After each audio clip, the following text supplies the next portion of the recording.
Jolo Sutro, Mas, istilahnya. Jolo Sutro bentuk kurban itu tidak mengambil dari anak turun, tapi dari orang luar. Tapi ketika dia tidak bisa mempersembahkan tepat waktu, istilahnya dia sendiri akan dikubarkan. Ada juga yang dikorbankan hanya untuk menggantikan diri sendiri. Dia tidak melibatkan anak turun, tidak melibatkan orang lain, tapi dirinya yang akan diserahkan, istilahnya seperti ada. Untuk pembentengan diri, mengamalkan apa itu, diyakini itu amalan untuk membentengi dia. Apa itu salah? Enggak, itu bagus. Asal nawaitunya sing bener-bener lillahi ta'ala. Ketika kita enggak bisa menembus niatan yang seperti itu, jatuhnya adalah kodam. Ini ketika jenengan sudah meyakini, itu aku tidak mau coba Al-Fatihah, aku dodol aku mati sepi. Di sini loh, kadang itu pemikiran yang seperti ini yang menjadi tunggangan jin-jin itu mau.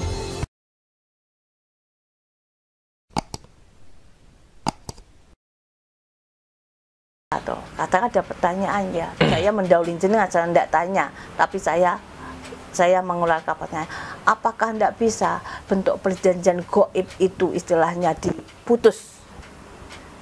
Jawabannya bisa. Bisa ya. Tapi semuanya kembali pada apa? Kembali pada yang di atas. Apakah bentuk inayah hidayah itu diturunkan atau enggak? Kalau kita memutus itu, apakah yang kita miliki itu akan kembali semua? Iya, jelas. Jelas ya? Iya. Jadi misalnya saya kondisi sekarang mungkin punya tabungan 100 miliar. Dengan jalan putus, apapun itu pasti hilang. Pasti. Pelan itu memang bukan hak kita.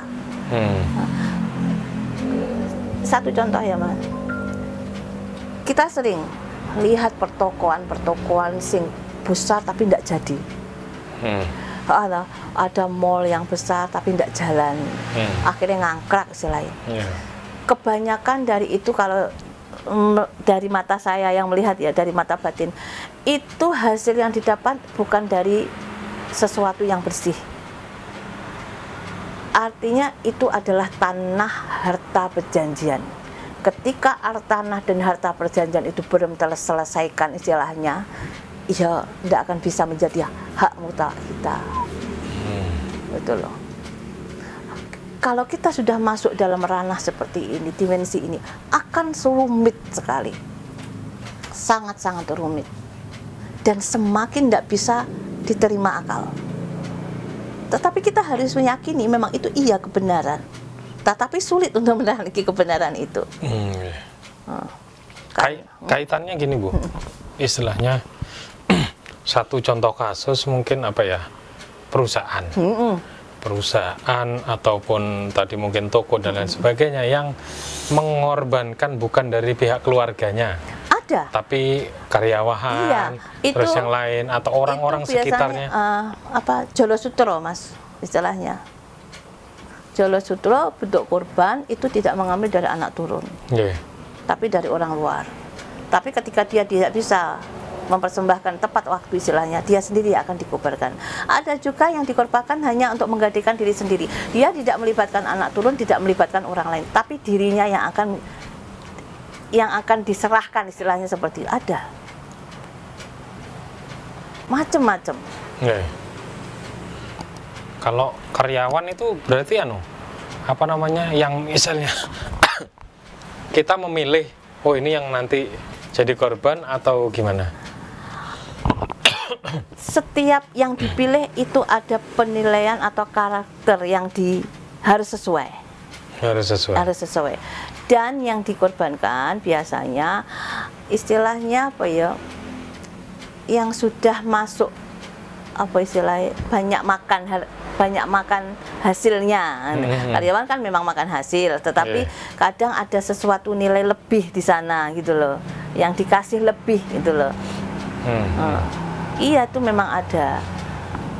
Yang dikasih lebih sama yang melakukan perjanjian. Iya, jadi sebentar bentuk. Makanya ada contoh kasus mungkin saya, ya ini contoh saya misalnya ya, saya punya anak buah, wis karena dirimu cocok terus tak kasih terus. Nah, seperti itu ya Bu? Iya. Berarti seperti itu. Istilahnya jangan dianggap biasa kalau seorang karyawan Ya. kalau dapat jatah Sesuatu bonus jatah lebih ya. dari- Kalau di luar ya, di Yeah. luar sesuatu yang harus diterima itu harus bukan kita suudon, Yeah. bukan. Tetapi kembali lagi kepada pribadi. Ketika kita mampu membentengi diri kita, membandingi diri kita sendiri ya. Ada 25 sifat kenabian yang harus kita tanamkan dari diri kita. Itu adalah bentuk tameng diri yang mampu menamengi diri kita sendiri dalam untuk aura-aura negatif yang masuk. Makanya kenapa kita itu harus selalu berpositif thinking. Apa toh 25 sifat kenabian adalah 25 sifat yang terbaik yang dimiliki oleh para nabi yang kita tanamkan dalam diri kita, atau yang akhirnya mampu menjadi cahaya atau lentera diri kita. Setiap pemikiran kita adalah kebaikan, penjejalan kita adalah kebaikan, perbuatan kita adalah kebaikan, langkah kita adalah sebuah kebaikan. Di situ aura-aura negatif itu sulit untuk masuk. Katakan sama menjadi target istilahnya ya, Yeah. tapi ketika sama mempunyai karakteristik itu seperti itu akan sulit.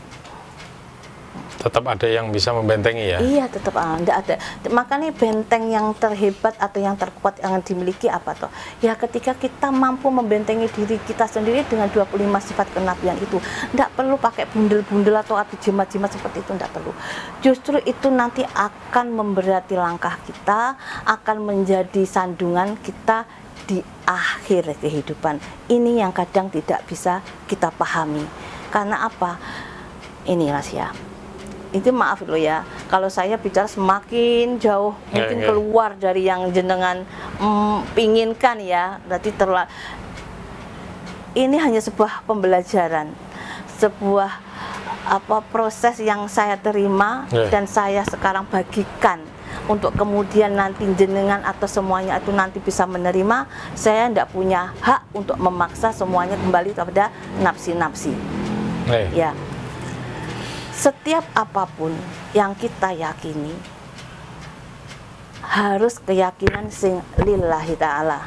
Setiap apapun yang kita perbuat adalah sebuah perbuatan yang intisari dan niatannya adalah ibadah. Jangan pernah melakukan sesuatu apapun tanpa niatan sing benar-benar lillahi ta'ala. Katakanlah kita ahli syariat, kita ahli ibadah, tetapi itu bukan jaminan kita untuk kedepannya kita benar-benar menjadi manusia yang mulia dalam proses kematian atau husnul khatimah ya, seperti itu. Karena apa? Ada banyak sekali proses hidup yang kita jalani. Kalau kita melihat ya, sekarang ini banyak sekali laku-laku syariat sing berlebih istilahnya ya. Ya memang syariatnya bagus seperti ini seperti itu, tetapi sebenarnya itu hanya casing. Ini harus dipahami. Ketika jenengan merasa ada sebuah untuk pembentengan diri, mengamalkan apa itu, diyakini itu amalan untuk membentengi diri, apa itu salah? Enggak, itu bagus. Asal nawaitunya sing bener-bener lillahi ta'ala. Ketika kita tidak bisa menembus niatan yang seperti itu, jatuhnya adalah kodam. Disadari atau tidak disadari, itu nanti kodam. Kita tidak tahu apakah itu kodamnya itu kita terlihat atau enggak, tapi itu akan merubah karakter di diri kita. Yang ditakutkan seperti itu. Katakanlah seperti ini ya Mas, aku jualan sepi, katakan seperti itu. Kalau jualan sepi, bacalah ayat surat Al-Fatihah, kasar-kasar ringan aja 7 kali tiap kali buka. Ketika Al-Fatihah itu kita baca sing niati lillahi ta'ala, nyambet kulit ridhoni Gusti Allah ya, ridhoni Gusti Allah. Ini cukup seperti itu saja. Allah akan mendengar dan akan menurunkan rahmatnya. Dari kita membaca mengerucut ke atas, Allah akan menurunkan rahmatnya turun ke bawah, sing sifatnya akan rahmatan lil alamin, memberkahi untuk semuanya. Tetapi ketika kita mengamalkan Al-Fatihah, niatin dia apa? Dodol aku pengen laris. Artinya apa? Bentuk duniawi yang kita mau. Doa kita diijabah, tetapi hanya sebatas duniawi kita yang didapat. Bentuk ibadah yang ke atas tidak diterima. seperti itu. Dan ini ketika jenengan sudah meyakini iku aku tidak mau Al-Fatihah, aku dodol aku mati sepi. Di sini loh, kadang itu pemikiran yang seperti ini yang menjadi tunggangan jin-jin itu mau. Ya sebenarnya Allah itu kan menciptakan jin manusia hanya semata-mata untuk menyembah beliau toh. Makanya ketika aku mengulangi lagi yang Kanjeng Ratu, ketika bentuk air suci itu, aku setelah mimpi yang dibukakan Quran itu, aku juga menyakui, oh ternyata tidak akan aku ciptakan jin dan manusia kecuali untuk bersujud di hadapanku. Itu suara itu sangat menggema. Ketika aku ada ucapan bacalah Takbiratul Ihram sampai 3 kali, terus ada suara itu mimpiku aku. Makanya oh berarti Kanjeng Ratu itu memang bukan golongan diktat, tapi beliau adalah ciptaan Gusti Allah. Makanya dia juga wajib menyembah.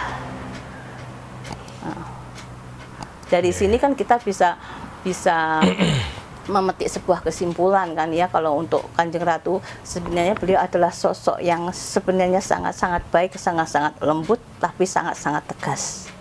Bicaranya hanya 1 kali, tidak akan pernah terulang. Kecuali jika perkataan itu memang untuk diulang misalnya. Tapi setiap perkataannya tidak akan pernah diulang. Kalau dia sudah bilang ini ya sudah cukup, tapi tidak akan diulangi. Kecuali memang perkataannya memang untuk diulang, kasaran seperti itu. Dan yang berhak ketemu yang dikehendaki beliau ya, yang bisa ketemu. Sebenarnya yang bisa ketemu adalah yang beliau kehendaki, bukan kita yang menghendaki. Kalau kita menghendaki nanti yang model. Nah, bedanya di sini Mas. Ya? Ketika beliau menghendaki ketemu kita, kita tidak akan melakukan sebuah ritual apapun. Apapun. Tidak perlu melakukan ritual apapun. Tetapi ketika kita menghendaki ketemu beliau, kita harus melakukan sebuah ritual. Persembahan ini harus seperti ini, tempat yang seperti ini. Kan dan itu pun yang datang belum tentu beliau, belum tentu. Dan bisa jadi malah yang lain-lainnya ya. Iya. Tetapi tetap saya garis bawahi, pemahaman yang seperti ini enggak semua orang mungkin bisa menerima karena tingkatan yang berbeda atau daya apa ya istilahnya, kedalaman ilmu yang dimiliki, kedalaman. Makanya ilmu adalah sumber dari segala sumber kehidupan. Kita tidak akan pernah bisa hidup kalau kita tidak berilmu. Katakanlah kita untuk makan, kita butuh ilmu. Cara makan seperti apa? Itu kan ilmu. Dan ilmu itu mencari kesempurnaan.